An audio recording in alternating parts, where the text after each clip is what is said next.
What is social justice? Is it something we expect or must fight for? Today we are joined by a national expert who is visiting our region. Stay with us. Programming is supported by NIPSCO. Today's young minds are constantly reimagining what our world will be like tomorrow. That's why NIPSCO is upgrading its infrastructure now, so we're ready for whatever comes next. More information at nipsco.com/future.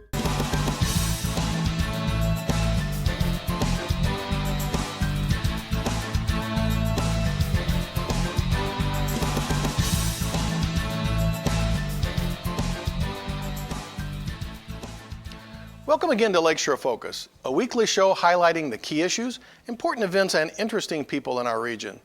I'm Keith Kirkpatrick. Every year, Purdue University Northwest brings a nationally recognized speaker to their campus for presentations on themes of race, ethnicity, diversity, and culture. It is often a reflection of history and how it has shaped our present world. For the past 4 years, we have accepted their offer to share this guest with us at Lakeshore Public Television. We have never been disappointed. In fact, we have been thrilled. This year will be no exception. Today we have with us Kofi-Charu Nat Turner, who is an associate professor at the University of Massachusetts at Amherst. Dr. Turner has an established reputation as an educator and social justice organizer working in schools in the U.S., Ghana, and Japan. I think you will find him quite interesting. Welcome to the show. Thank you very much. Glad to be here. I'm seeing that you kind of got some interesting kind of things you're wearing, so I always like guests who kind of bring something with them. Yeah. So what's the necklace about? Well, the necklace, my family in Maui, Hawaii, gave me this when I landed a few weeks back. And they said, they laid me, as Hawaiians traditionally do, and so I said, I'll wear this for this outing in Indiana and share some of that good aloha spirit. That's good. So this first name you've got, Right. Interesting name. Where'd it come from? Right. Well, Kofi is actually given to me by the nation of Ghana. I'm not Ghanaian by birth, but I went back there as a part of a study abroad program at Brown University to study kind of the roots of where African Americans come from, West Africa. And I got to study all the slave castles along the coast there. And I learned that they have 7 names for the 7 days of the week, and Friday borns are called Kofi. And I was born on Friday, so they gave me that name, Kofi.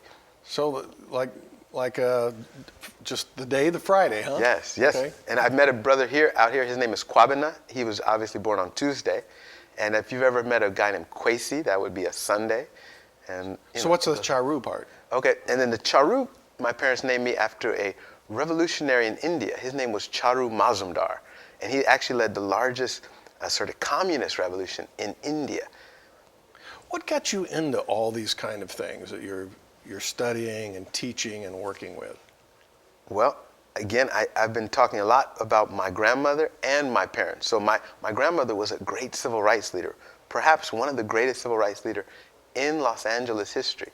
As I was mentioning before the show, she actually founded the Martin Luther King Hospital in South Central Los Angeles, the only public hospital in South Central Los Angeles. And she founded the Charles Drew Medical University, the only black medical university west of the Mississippi River, and one of only 4 medical universities in the black medical universities in the United States. Her name is Caffi Green, a very rare name, C-A-F-F-I-E, Green with an E on the end of it. Okay, this was your grandmother. My grandmother, my father's mother. Now you mentioned you're trying to do some research on her, or you're writing a book about her? I have a 300-page manuscript. Last year UMass was so beautiful. They allowed me to go on a 1-year sabbatical. So I went back to California. I lived in Oakland, and UC Berkeley gave me a title, Visiting Associate Researcher. And so I actually got Sounds very impressive, doesn't it? Yeah, right? Visiting Associate Researcher. And so I got to go right back to the same office where I had written my dissertation. My PhD is from UC Berkeley. But I went into that office, and every couple weeks I'd go down to Los Angeles and I interviewed many of the people she worked with, from dignitaries such as ambassadors, Diane Watson, Maxine Waters, all of the different politicians she helped cultivate.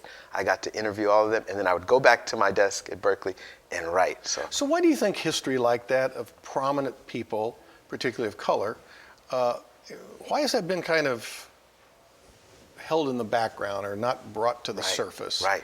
You know, I mean, we got to see so much about Martin Luther King and some of the leaders of the civil rights movement, but there was this huge broad base of these kind of secondary leaders or second tier leaders that really were implementing Right. so much in civil rights.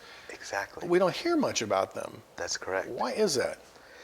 That is a wonderful question that you're asking, and it really makes me excited about my project and why it's so necessary, okay? The first reason is they were women, okay?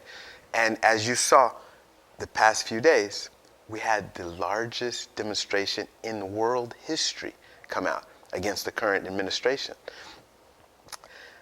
Women, for so long, have been thoroughly marginalized. It's called his story for a reason. Men traditionally have written the story of the world. And it's now, this is a unique point in our world's time. Women's are waking up, and this full-on rights are there taking their place, not only in the United States, where women's liberation has happened, 20, 30, 40 years ago in some level, but this revolt or this revolution is happening in the whole world, and women are taking their place. And so this story of Kathy Green has been pushed to the side. And the story of Los Angeles and civil rights is usually told in as far as what men did, but this is really important because not only she, but she and what is called affectionately nicknamed the mothers of South Central Los Angeles. She worked with a cadre of black women mothers, and really I'm telling the story of the history of LA civil rights through her. That's fascinating. Now, your work is a lot of your work has been working with young people, Yes, right? that's right. And kind of their culture. And I mean, what are you doing and how do you reach them and what are you kind of discovering working with young people? Wow, That's a big a big question, I know. yeah. And I've been teaching for the past 20 years. And I can tell you, I was at Brown, and for the summer they made me do a little financial aid requirement. And I found a teaching position. They said if I taught that summer, it paid my whole financial aid requirement. And I was amazed. I was teaching kids from the inner city in Santa Monica, but they were in summer school not because they had done anything wrong or needed to catch up. They actually wanted to go to summer school. These were high-achieving little middle school students, and it was the perfect environment for me to just fall in love with teaching. I couldn't believe I had been a student at Brown learning about African American history, and I got to teach them about African American history, and I couldn't believe they were so thirsty to learn it, and I got paid to do it. I said, I don't believe this. It's amazing how little they know sometimes. It always surprised you, like when you would say, do you know this and this? And they go, never heard that before? Absolutely. As teachers, we live for the aha moments when students' light bulbs come on and they start to make connections between all of their lived experience and some of the new information you are bringing to the table. You got a favorite light bulb story where you were working with a kid and the way their face lit up and what they discovered, you were like, gosh, I really made a difference in this kid's life? Yeah, I mean, I think... probably got many, but does one come to mind? I have many, but I think one I'm going to share even tomorrow at the talk. And I've shared it last night at our hip-hop sort of rap competition we had. But it's a story of a student who was in this program where I've talked about, where in the after-school program, we taught kids how to write rhymes, make beats, and also do hip-hop music videos. And this student, he said, I asked him, what did you get out of the course? As a researcher, I was documenting what were these kids getting? What were they gaining that would help them in their future? And this student said, what I learned was how I could write about my real feelings and what I felt inside. And for this student, it seemed as if he was about 12 years old. Up until that point, writing was just something you did and you gave to the teacher and got filed away. He never had envisioned writing as an opportunity to express his real feelings and as his voice. Yeah. Wow, that's awesome. So you've been kind of an organizer about social justice issues. I mean, that term gets thrown around a lot. We should be fighting for social justice. So what does that mean to you? How do you when somebody says, what do you talk about when you talk about social justice? Right. I think the one example I go to quick is when I was a young boy in high school. I went to Harvard Westlake High School, it prides itself on being the best high school, again, west of the Mississippi. It's in Beverly Hills and Bel Air. And we had what is ostensibly a great curriculum, AP history, but all the history, again, was in European history. And even the U.S. history, we learned, there was actually only one paragraph about slavery. And so me and some other students, we felt, we're only 17 years old. We felt, this is wrong. This is an injustice. I was learning through the hip-hop music so much of my African history, through groups like X-Clan and even Ice Cube. I was learning about how great black people's history was and rich it was. But in the best high school in the West Coast, no word of it. And so we approached the history teacher, the head of the history department, and we said, hey, we need our history represented for this to be a complete education. And we fought for it and got an ethnic studies course in high school. And really, from that point, it's just been continuing to follow in the footsteps of my grandmother, Kathy Green, and my own parents, who fought for equal rights in this country, human rights. So sometimes when those courses are created at a college level, at a high school level, people go, why do those people have to have that focus on that piece of history or whatever? Well, and there's a real criticism sometimes from kind of that mainline culture. Right. How do you respond to that when somebody says, why do you have to have your own course in Black history? Right. Well, first off, the books are inaccurate in terms of giving us a full accounting of the contributions of the diverse tapestry of American citizens which have contributed to the growth of the country. They just don't, like I mentioned, slavery, a paragraph. Slavery and things like that, have just really is what built the country. So having a full articulation of that not only is good for all the students, right, black and brown and white, but then also it has to really, the importance really is around identity development, right? And so if we are told we've never contributed anything to society, all of our contributions are minimal, then we are likely to behave in such a way that is minimal. But shouldn't we then have some of that in the mainline education? Yes, absolutely. As opposed to just saying, well, here's the people who are interested in this, let them learn. Absolutely. But the mainstream group is not getting that basic piece. Absolutely. And so I'll point to two things very briefly. Is California, state I'm from, I'm very proud of, they are the first state to pass through their House, signed by the governor, that these type of ethnic studies course that I fought for in my high school now are going to be taught mandatory in all California high schools. Have you always been a fighter? I like to consider myself a lover, but when it comes to these issues of social justice, absolutely, I have always been, willing to stand up and speak up for, what is right and what is true. Was that incident in high school one of your first battles?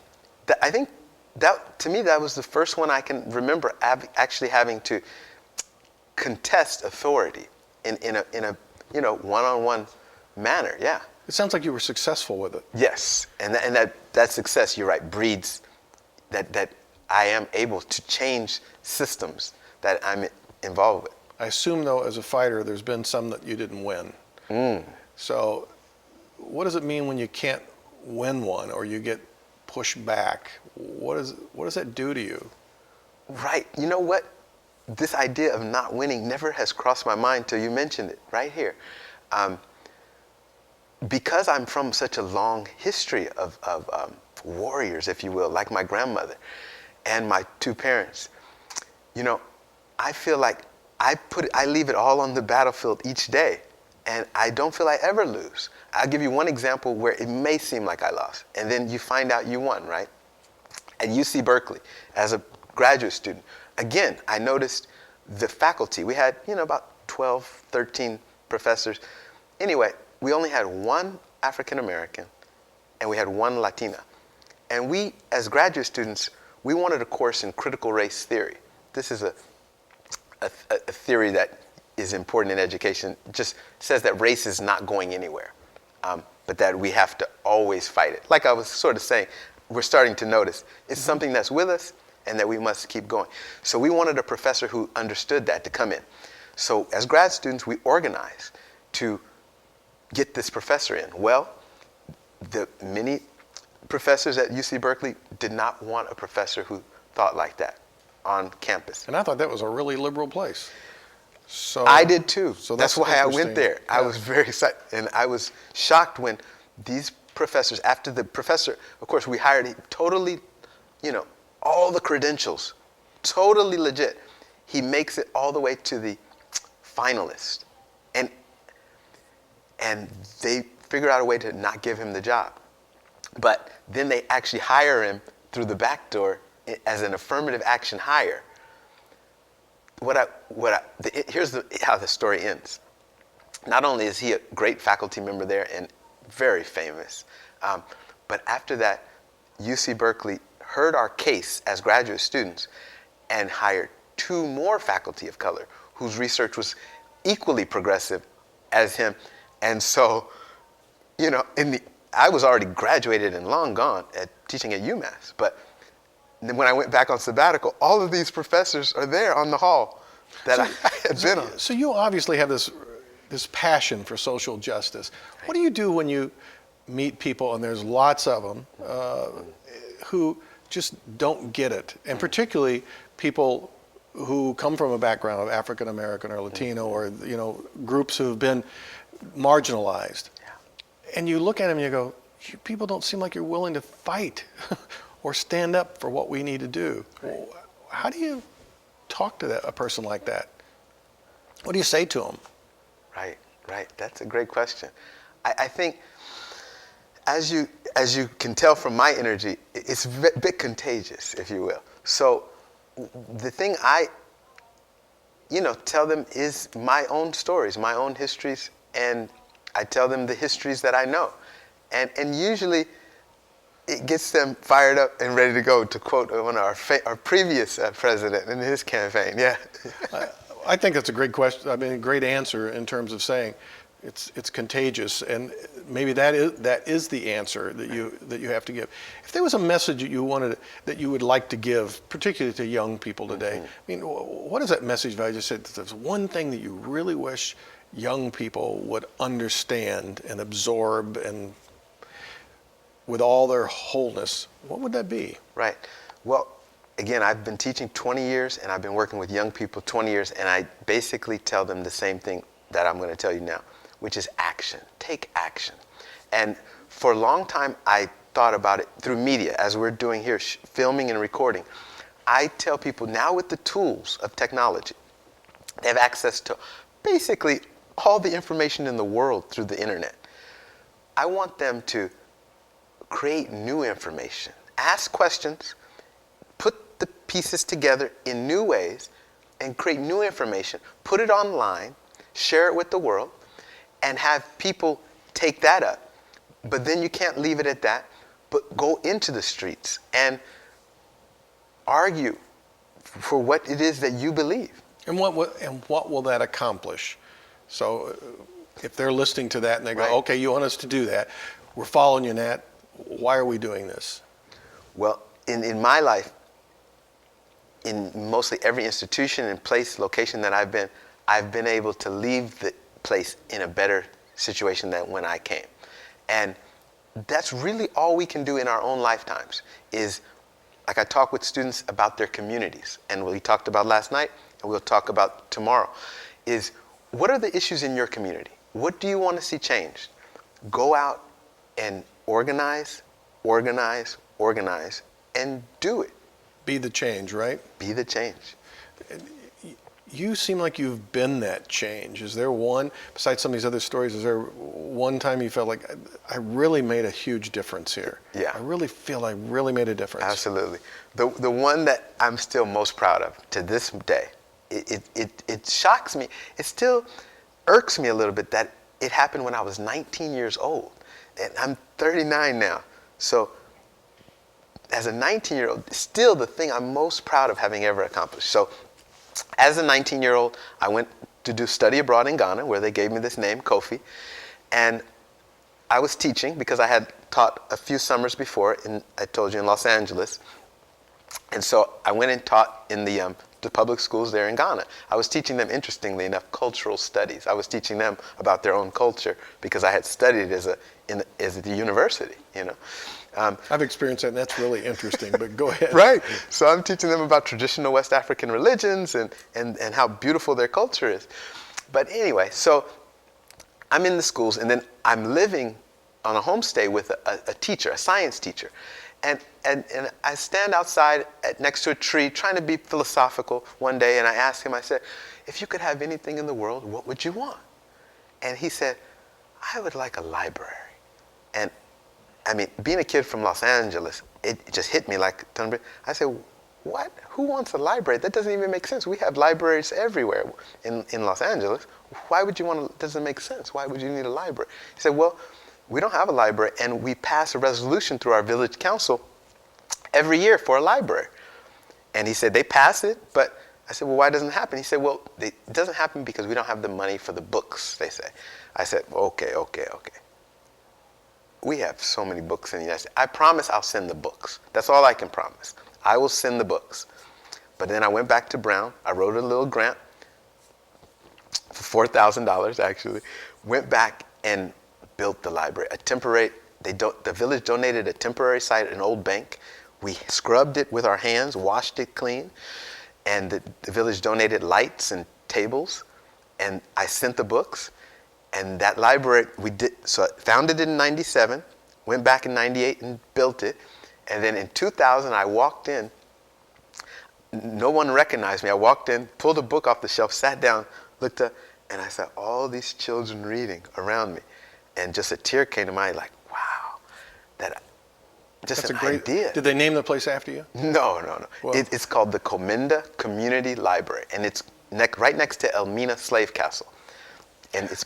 Well, I think you telling those stories are very inspirational, and you're living what you believe, and I think that that's what people see and follow. I'm really grateful for having you on the show. So if you could tell me just one thing real quick that you're getting ready to tackle, real short, what's up ahead for you? Okay. Well, the thing I'm most excited about right now is working in New Jersey and in the public schools there. And there, I've been practicing yoga myself for the past 4 years. But the last year while I was in Oakland, I started my own training as a yoga teacher for kids. So I teach high school students at an alternative high school in New Jersey City yoga. And these kids are really taking it up and really loving it and really feeling really strong because of it. So after the show, maybe you can show me a few of those because we're not going to have those on camera. Okay? Okay. The yoga moves. Yes, absolutely. Thank you for being on here. And by the way, this show airs on Kofi on Fridays. Hey, right on. So we just did it right just for you. Excellent. Thanks for being on the show, Nat. You're welcome. Appreciate it. Thank you.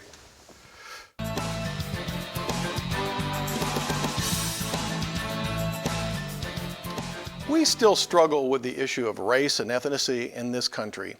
It is exasperating and damaging. It is deeply embedded in our culture. We are taught it by family, we hear it in the street, it's in the media, it's in our educational system and our institutions. The it is difficult to identify, prove, and change. I believe it starts with our obsession with outward appearance. He's black, she's white, they're Latino, they're Asian, he's poor, she's disabled, he's dumb, she's ugly, they are Jewish, Muslim, they are Japanese, Mexican, Indian. We make assumptions, draw conclusions, follow stereotypes, and make judgments, all based on what a person looks like.